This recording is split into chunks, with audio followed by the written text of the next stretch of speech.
This time on Poll Hub, our brand new America Now National Outlook Index for the summer of 2022 shows, well, that Americans are pretty bummed out. And it's not just the price at the pump that's doing it. We're going to go deep into our findings to explain what's going on. Then a question I often get from people when I tell them where I work: so how do you know people are actually telling you the truth in polls? Well, the fact is, at least some people probably aren't, but statistically it all works out. Or does it? New research suggests some groups may be less forthcoming than others. We're going to dig into that one. Finally, our fun fact is no laughing matter. Well, actually, it is, literally. Yeah, we'll sort all that out. We'll get to it. Happy September, everybody. A lot to get to, so let's get to it. And hi, everybody. Welcome to Poll Hub. I'm JD Dapper. I'm Barbara Carvalho. And I'm Lee Maringoff. Well, this week we released our America Now National Outlook Index, and we found that Americans tend to be in a bit of a grumpy mood. Right now, the index stands at 6.0. It is based on a 0 to 10 scale with lots of tenths of points in between. But what we look at with the index is several different aspects of American life. We look at how people are feeling economically, with regard to their health, their community, and also something we call society and government, which I think is particularly interesting this time around. But this is the lowest score the index has shown in more than a 2-year history of the index. And while the health and community indices seem to prevent the index from free falling, there are noticeable declines in a number of areas. The index has gone from 6.4 last time to 6.0 this time, 0.4 of a point, which is a considerable drop. We see a 0.3 drop in the economic index, not surprisingly, with the discussion and struggles with inflation and other economic issues. And not surprisingly, Americans do think that jobs are good right now. They're easy to find, and they're not having difficulty in that area. But other things in terms of how well things are going financially is certainly in question. As I mentioned, the health index did decline, but still relatively stable from 7.1 to 6.9 this time, as well as how they see their neighborhoods, their communities. Generally, Americans are satisfied with where they live and feel safe. But when it comes to society and government, that has taken the most precipitous drop. It went from 5.6 last time to a 5.0 this time. And I think what was most surprising in that area is that every single attribute, we asked 4 attributes under each topic, and every attribute in that area declined. Those in leadership positions are working to make life better for people like you, declined. You feel you have access to the same opportunities as everyone else, declined. Your children and grandchildren will have a better life than you. This concept of the American dream, and this is actually pretty interesting because we're seeing how that has actually changed, has been changing over time, but declined. And you feel you live in a society that is fair and just, also decline. So guys, what does this mean? Yeah, well, what I'm seeing is that, each of the subgroups, each of the 4 indices are made up of 4 questions each, and pretty much across the board, everything's taking a dip. And what I find interesting is also that if you look at, of those 16, the entire group of questions we asked under these 4 separate indices, I guess the 3 lowest are a good time to make purchase or investments. Those in leadership positions are making life better for people like you. And you feel you live in a society that is fair and just. Those are the 3 lowest numbers of all 16. The highest have to do with where people are living in the community, where they feel safe in the area, satisfied in the area they live in, and they feel safe where they are. So I was surprised by the society and government declines. I sort of expected the economic indicators to be down because it has been a while since we asked these questions, and a lot has transpired. A lot has changed economically, particularly with regard to inflation. But should I have not been surprised about the government society ones? I mean, I was surprised by it, but if you really think about it, and if you think about what this last summer has been about, it's been about gas prices, but it's also been about a sense that we still haven't gotten past 2020. And I don't just mean politically. We are stuck, and we're stuck in a way that our government and our society in general doesn't seem to be capable of moving forward or moving on or making progress. I think there's a lot of evidence that that's not true. There's Yes. plenty of things that we could all point to, but I don't think that's the mood. I don't think that's what Yeah. people are feeling. And I think that's what we're showing. And I think that's, again, what's interesting about this index that's over time is that you can pull out gas prices, you can pull out all these different things, and we do in other polls, and other polls do that. What's the biggest concern in all of that? But this is a little bit broader. This isn't asking specific questions about specific issues. This is asking about broader areas, and I think we're capturing a real funk, a really bad funk in Yeah. American history, probably the worst since 1979 and 80, going into the Yeah, I was Carter-Reagan just election. looking of the famous Jimmy Carter malaise speech, and obviously Joe Biden's not about to do that. Uh, and in fact, I believe we're recording this right before he gives his primetime address on the fragile democracy that we have. Right, So, but Lee, but that speech reinforces what we're talking about here, exactly. which is Mhm. why, if he's giving a speech about, if the president of the United States is telling us that our democracy is on the precipice of falling, Mhm. why would we not expect that people's view of society and Well, government is at its lowest point? he's I setting, mean, I think that's actually well, consistent. I don't think I put the pieces together until we got this index, and then we're seeing this, and it makes sense now. well, it's interesting, and he's got the the double job of saying, "Yeah, I hear it. I know you're very upset, but we're passing legislation, and we're at work, and the court system is at work and trying to restore the democracy, and we're trying to get ahead on this." And just want to ask one quick question for both of you: Is this tied to kind of like the bad news bias that the media is accused of? In other words, if you think about what the summer news has been. We started with the investigation of Donald Trump by the committee in Congress over the January 6th insurrection, coup, whatever you want to call it. And now we're, neck high. I was going to say waist high, but we're actually higher in the whole Mar-a-Lago thing. Two separate kinds of events, both with Donald Trump and both pulling us back to 2020. Well, I suspect that that has had some impact, particularly for Democrats, but because we are so polarized, I think the interpretation as to what is the actual threat to a democracy is very different depending upon, which political party you identify with. One thing that does seem to be, though, a consensus was the Supreme Court decision on Roe earlier in the summer. And although, there are a large proportion of Americans who do feel that there need to be restrictions on abortion. There is an incredibly strong consensus in this country that abortion should be legal. So I think that that has also probably impacted what we're seeing in this disconnect. And the last thing, before we move on to the next topic, I just wanted to point out that when we don't really dig into the demographics a lot when we release this, we provide all the data and you can take a look at it. But in our release, we don't tend to focus on all the demographics in the crosstabs because we want to give a big picture. We really want to give a big picture with the index, but we do provide the data. And I do note that the biggest gap in the top line number, which is the national index number, the biggest split is household income less than 50,000, 5.4 for the overall index, 6.5 for people $50,000 or more.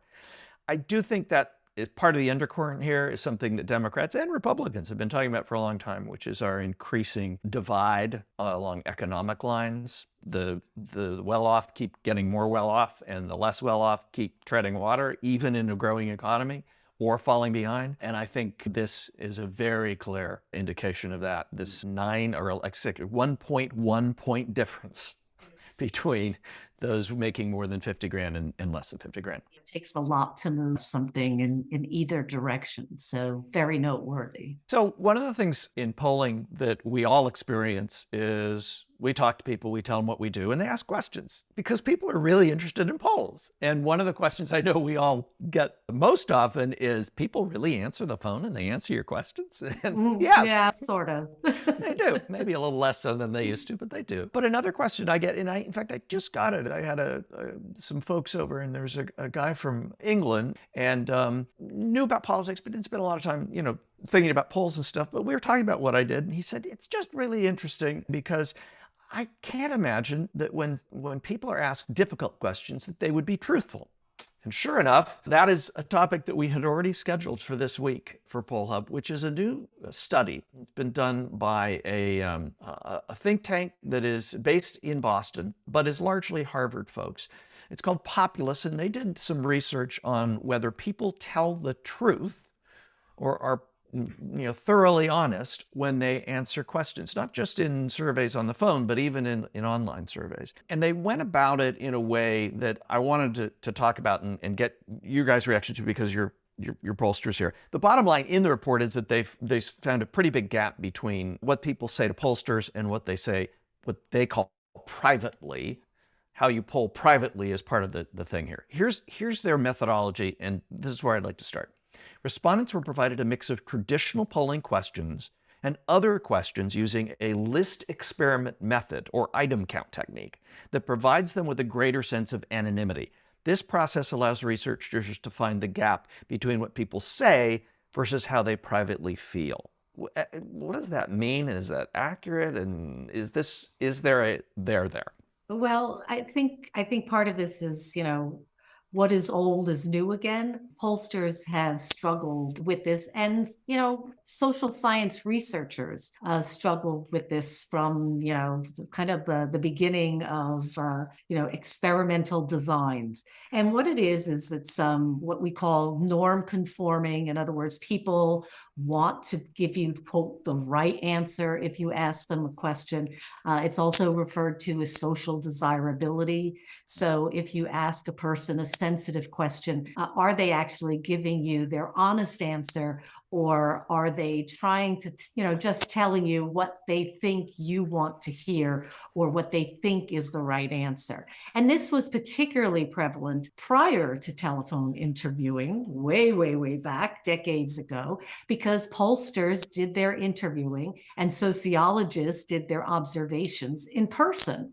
So there's a massive amount of research done not only on social desirability, because anytime we interact with one another, there is that kind of friction between, do you want to be the, quote, good person or the honest person? But also there's a whole nother line of research which focuses on the impact of the interviewer and how that social desirability or that norm conforming would differ depending upon the characteristics and the demographics of the interviewer themselves. And that certainly continued through telephone interviewing, because even though we can't see the person that either we're interviewing as an interviewer and the respondent can't see the interviewer, we do make a lot of judgments about who these people are based on their voice, based on their accents, based on the way they speak and the answers that they give. So we're still dealing with all of these issues and have been since the beginning of surveys. Now, what you're getting into here, Jay, is really in the weeds. This is a quantitative technique. I think you already were in the weeds. Well, this is worse. We're geeking out here. This is really geeking out. But Lee, did you?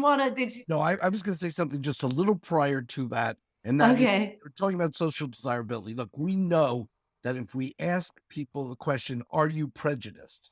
More people are going to say no to that, but we might then ask specific things that would measure whether people are in fact prejudiced, and we might find in fact that people do have elements of being prejudiced. When we ask people the simple matter of, do you intend to vote in this election, there's a social desirability about that. People tell us more so that they're likely to vote, and then you add up all the votes and we find out that fewer people did. So we have to do some handstands to get over. Well, it's not just handstands, though. It's actually the question wording. Yes. In other words, in polling, sometimes a question looks like it's getting you the answer you want, but we call that face validity. In other words, it just looks like it is, but it's actually not measuring the attribute or the getting the information that you want. So tell me what you make of this particular approach that they're using, Barb? I'll let you.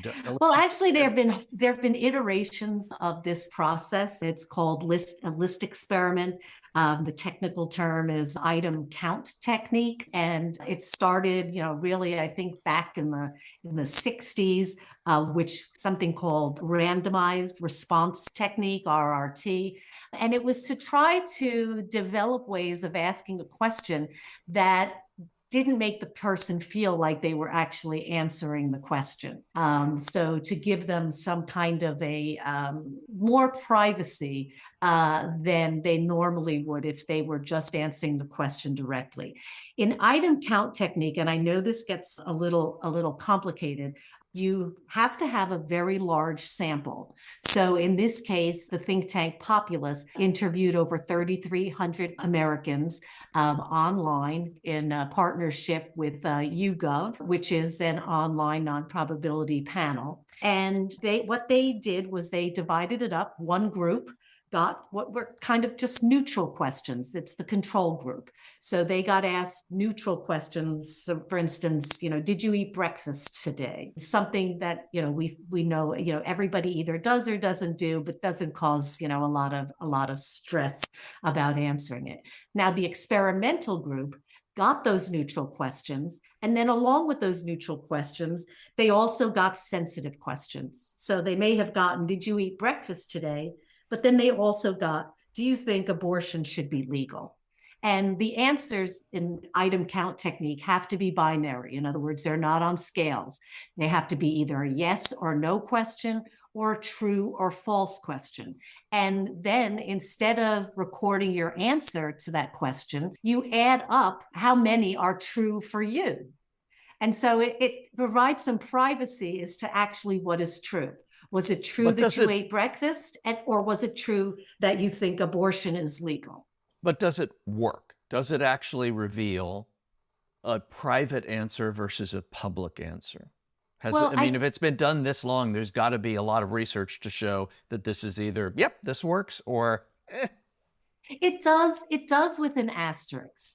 And the asterisk is, do you trust the process overall? So in the beginning, when you were doing this, you're still talking to an interviewer, or you're still seeing them in person and checking a box. And so it was randomized, but did you really trust that it was private? In this particular instance, you're part of a panel with YouGov. So again, do you trust that your answers are in fact accurate? In item list, the item list technique gives you a whole list of things. So it is pretty private in the sense that you're really not sure. The interviewer doesn't really know what the yeses are, but they are comparing the difference between the neutral questions to the sensitive questions to get an understanding of how people are answering these questions. The comparison that they made, though, was not to another YouGov survey, which was with that online panel. Instead, they went to public polls that were done at different times, not concurrently with this research, and public polls that were done with a variety of methodologies. And so, yes, does item count technique and list experiments work? I think they do help us provide the respondent more privacy. But are the differences due to the privacy, or are they due to different methods of speaking with people? Yeah, because one of the examples that is given is the question, CEOs should take a stand on controversial social issues. Privately, 14% of people agree with that. Publicly, 28% agree. I have to say, I don't really buy that there's 100% difference. Between on that question. That's just not that big a deal. I don't think most people even think about that. I just find that one to be I think the method statistically does work. but so does providing different ways of interviewing people. So we have different modes of data collection. We know that there's different levels of social desirability when we move to in-person, to telephone, to online, but so do those populations often change. It's very difficult to control for everything. I think what is a very important takeaway is that we shouldn't draw generalizations from one question. We find that on abortion. We have asked those questions in great depth and many, many, many questions on abortion to get a sense of whether, what people's positions are on that issue. And it applies to other sensitive topics. I don't think it's actually possible to capture a person's complete view on a sensitive topic with one question. It could be I a think it's binary yes/no question. well, no. Just I'm saying, so when you see public polls, and so Mhm. for instance, on abortion, should abortion be legal, and mostly, or not legal at all? And so you just have that one question to be able to measure public opinion. I think that as a group, surveyors need to be more in depth. People want abortion to be legal, but they also want a whole host of restrictions. It looks like it's contrary, but it isn't. It's a complex issue, as are most sensitive topics. And so there's a lot of gray. So I think the danger is not so much in this methodology of item count technique, but rather in what we do and see in the public realm and in the public debate, where people take one question and they say, okay, this is what Americans think. But there's a lot more that's going on behind the scenes. I'm gonna Thank take you for letting us geek out. Thank you. That was good. I'm gonna take the last word on this, and then we're going to move on. And the last word I'm going to claim is that, and I guess what you're saying here is what I would call the phooey factor. Phooey. What is it? Very often this ends up with misleading information about what polls are all about. And in the extreme, we are introduced with the concept of a silent Trump voter. People won't tell us what they really think. Yeah. And then Yeah. I don't want to go there. That may be another occasion. We've talked about it at different points, but we're not big adherents to people being silent on topics like that. We find people have opinions and certainly like to share them. I mean, I think science is messy. Okay. Science is messy and it takes a lot of hard work. And I don't think you can sum it up all in just one question. This is a serious methodology. It has a lot of science behind it. So I don't think you want to discount what they're saying here. But then on the other hand, they're not saying that. I think it's in the public media, they were also saying, people lie and polling's dead. But it's actually just the opposite of what they're trying to provide here. Which I think is what you would say, and we'd all agree, is no laughing matter. Drum roll. Great Let's transition. move on to the Lee. fun fact today. And that is a poll that was done by the very reputable folks at Pew Research. And this one was done in 2019, which we always rely on the Roper Center Archives at Cornell University to provide us with this kind of information. And the question asked of a national audience of over 10,000 adults, how often, if ever, do you laugh out loud at something you think is funny? Often, sometimes, rarely, or never. And the often was at 58%, sometimes 34%, rarely 6%, and never 1%. And 2 people did not think this was humorous enough even to respond. So that was it. So now I have talked in the past, I'm the type of person who my self-perception is that I don't actually laugh out loud too often. Jay, you find that totally okay. Well, there you go. Well Yeah, you done. laugh. Maybe you don't perceive yourself as laughing out loud, but you laugh a lot. Yeah, I mean, you're a funny guy to be. You make jokes and other people laugh, but you laugh at other people's jokes. You laugh at your own jokes. I mean, somebody's got to. Is more that other people laugh at my stuff, or do I tend to laugh at my own stuff more? No, I think Careful. people laugh at many of your jokes. I mean, some of them we groan, but I'm certainly guilty of lots of groaners too. So this poll, what strikes me is that I feel bad for the 6% that rarely and the 1% that never laugh out loud to something that's funny. I kind of feel bad for them because I think laughter is very healthy. Well, I think it's really important here to say something you think is funny. Okay, because I think that that's an important qualifier. Now, people may not laugh a lot because they don't think something is funny. And I have been accused of not having much of a sense of humor. But when I do find something The is words funny, right out of my mouth, Barb. when I do find something is funny, I do laugh out loud. I remember being on the airplane shuttle from Washington to New York the first time I watched the pilot or first episode of Mrs. Maisel. And of course, I have my headset out and I am laughing out loud and trying to catch myself because, obviously you're in a public place and you shouldn't. But it was funny and I laughed out loud. Is there So any, I would definitely say if I find it funny, I do laugh out okay, loud. but is there any truth to my position that you only say something funny once a month? Probably even more rarely than that. Oh, okay. I don't think that's I leave the humor to you, Lee. No, I think she says funny stuff all the time. Well, You just don't find it funny. You just don't find it funny, Lee. Yeah. well, I guess It's back to the question. You laugh out loud at something you think is funny, and that's but true. you It's are in blessed the in- eye and the laugh of the beholder. Well, there we go. See where you score on this, folks. Are you a big laugh out louder or not?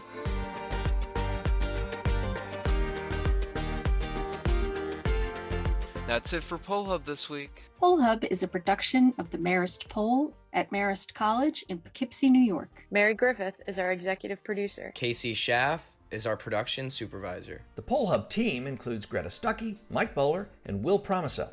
If you enjoy Poll Hub, please consider leaving us a review. Positive reviews help other listeners like you find us. If you'd like to learn more about polling and survey science, check out the Marist Poll Academy, our free online learning portal. If you have questions for us, tweet them at us at Marist Poll. Remember, you can always tell your smart speaker to play Poll Hub. And, with any luck, it will cooperate. Finally, wherever you listen to Poll Hub, there is a subscribe button. Click it and the latest episode will be ready for you in your podcasting app as soon as it's released. We'll see you next time.